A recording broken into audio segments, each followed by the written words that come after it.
Stranded on a deserted island, there is a killer hiding in the shadows. What seems like a quick game to make money turns out to be a hunting ground for the contestants. The challenge is to film the target for 1 second and you will be awarded $10,000. But will that be so simple? What would you do and how would you react? In this episode of the How to Beat series, I'm going to break down the mistakes made, analyze the best course of action to take, and how to survive in the horror manga DeadTube. Okay, before the video begins, I need to give you guys some background information so you can understand what is going on. First of all, this manga is pretty f***ed up, so I personally wouldn't recommend the series for any of you to read. Basically, if you want to check the manga out, here's a disclaimer that it is very NSFW, so proceed how you want to go. That being said, I did find this death game arc to be pretty interesting, which is why I will be covering it in this video. So, how exactly did our main characters find themselves on an island with a killer on the loose? To understand the situation fully, we will need to go back to the start of the manga. DeadTube revolves around two characters, Machiya Tomohiro and Mashiro Mai, participating in a game called DeadTube. The game is simple. You must follow 3 steps. The first step is to take a video. The second is to post your video, and the third is to get as many views as possible. However, there's a twist. People whose videos become the most viewed will receive special rewards, but the videos with the lowest view count will be punished. The top rated videos are all illegal actions, such as murder, and the loser will take on the crimes of those actions. These types of videos get people riled up, which is why they are on the top of DeadTube. Machiya was sucked into DeadTube by Mai after accidentally filming Mai killing her date. Mai had taken a liking to Machiya and loves it when he films her. Basically, Mai is crazy f***ing strong, psychotic, and has superhuman strength when being filmed by Machiya. From that point onward, Machiya was forced into the world of DeadTube as another event has just started. This time, the event is to film the target for 1 second and you will be awarded $10,000. The game will end after 5 days. Machiya and Mai, along with 2 previous participants of DeadTube, makes their way onto the boat and sets toward the location of the next event.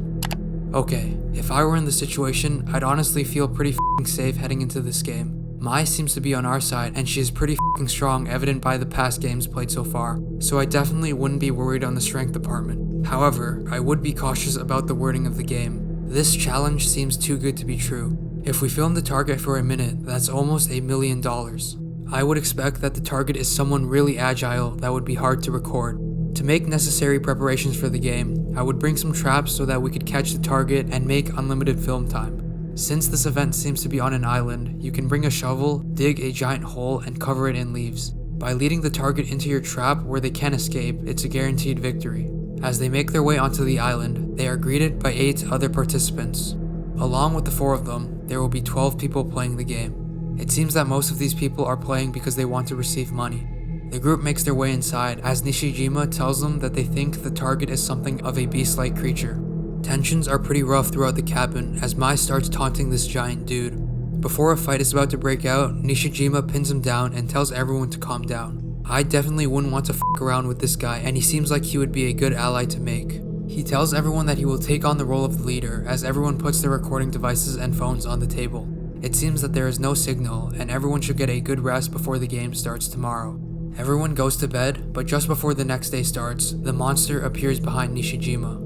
As they all wake up the next day, they find that all the recording devices have been destroyed, and on the TV appears the DeadTube icon, stating, "The target is a murderer on this island, the crazy rascal." Everyone is in shock that it's another human. All of a sudden, they hear a loud thud behind them, and turning back, they find the chopped head of Nishijima. Okay. Whose f***ing idea was it to put all the recording devices in one place? That smells like a recipe for disaster since this is our only way to make money. Putting all your eggs into one basket is a pretty troll move. If I were in this situation, I would form groups of 4 with each other and monitor every entrance of the house. I wouldn't leave the idea that the murder is among us out yet, so we should make it clear that whoever ditches the group will be deemed as a suspect.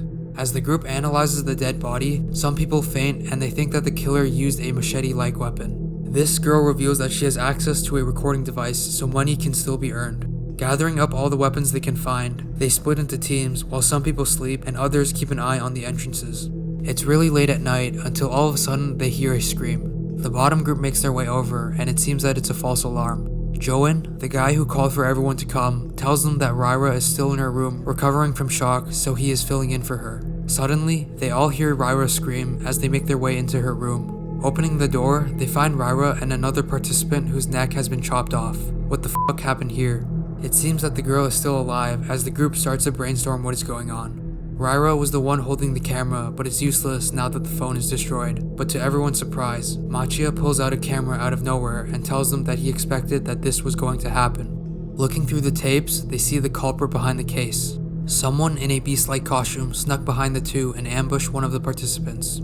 Machia tells everyone that the reason he hid his camera was because they were operating on a false premise. We were basing our assumptions that the murderer was an outsider taking actions. However, the murderer is amongst us. Okay, if I were in this situation, I would tell everyone to operate in groups of 2. If your partner ever leaves your sight, then they are the culprit, but we also have information that we can work off of. The 5 people that were on the lookout all have alibis, while these 4 don't. It's logical to think that the culprit is between these 4. Information on the tapes has also led me to believe that the beast is agile and strong, so I doubt that the culprit is this big guy. Back to the story. Tensions are rising as the group tries to figure out who the killer is. This guy is frustrated with the situation and gets up and leaves. He'll kill anyone before they kill him as the others follow him, leaving the 4 members behind. The game has just begun. Miwa tells them that they should split into groups of 2 as she is paired with Machia and Mai is paired with the other girl. The 2 girls go out to patrol the area, and it seems like the reason why Mia wanted to be alone with Machia is because she wanted to get close to him. Come on, in this situation, sex is the last thing that would come to my mind. All of a sudden, they hear a loud thud as the wall breaks down and appears the rascal. He attacks the 2 as they both scramble to safety until the door cracks open and enters Mai. She overpowers the rascal as he flees for safety. It seems that Mai is pretty fucking strong and is able to overpower the rascal in a head-on battle, so I would just stick to her at all costs. After seeing Machia and Miwa naked, she asks what the fuck is going on, and feeling betrayed, she runs out of the house. LMFAO, what the fuck is going on? You just lost your only safety net, so if the rascal attacks you, you're basically dead meat. This guy overheard the entire situation and tells the group that he is a detective. He reveals that he might have found the culprit behind the murders as they all make their way to the 13th person's room. At the start of the game, only 12 people showed up, so he wondered why there was a 13th room. He has just found the key to the 13th room, and opening the door, he finds a ton of rascal costumes. This place is suspicious as hell. Approaching the end of the room, they come across the 13th participant, and it is revealed to be a little girl. What is she doing on this island? It seems that she has a high fever as the group takes her to the main room to treat her wounds. But all of a sudden, they hear a scream on the 2nd floor, and making their way to the room, this girl has been sewn to death as the others are perplexed by what they see. Before they are able to react, the rascal appears behind them and tries slicing one of the participants until they hear a gunshot. This guy is locked and loaded and ready to blast the rascal to shreds. Chasing the culprit outside, he misses the shot and it seems that it got away. Okay, at this point, I'd be way more worried about the guy with the gun rather than the rascal. This is because he is now the strongest person on this island. Before, the participants had a stronger mutual enemy which they could all strive and make an alliance towards.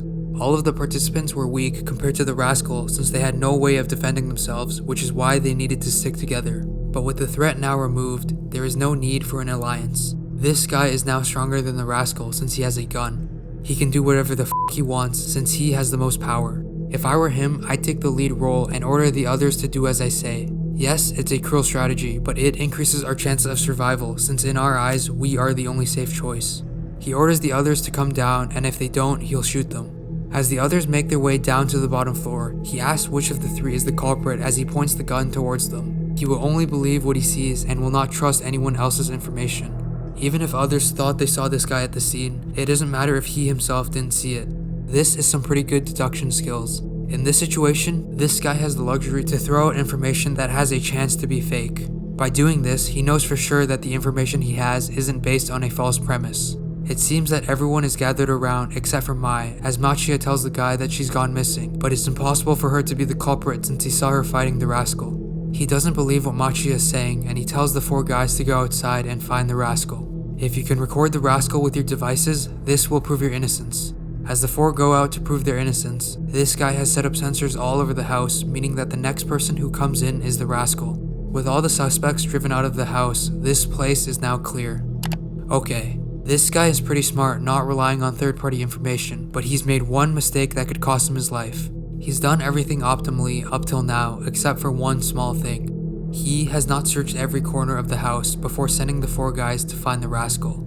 Remember, he called everyone to come down to the first floor, and with this, he thought that everyone in the house was gathered here. But think of the situation through the lens of the killer. If someone is trying to find out who the rascal is, there's no way I would reveal myself. I could easily hide myself in a corner of a room and no one would know I was here. This is the one small error that he made. The rascal might still be inside the house. We pan back to Machia as the four are searching for the rascal. It's too dark to record anything, and all of a sudden the rascal appears behind them.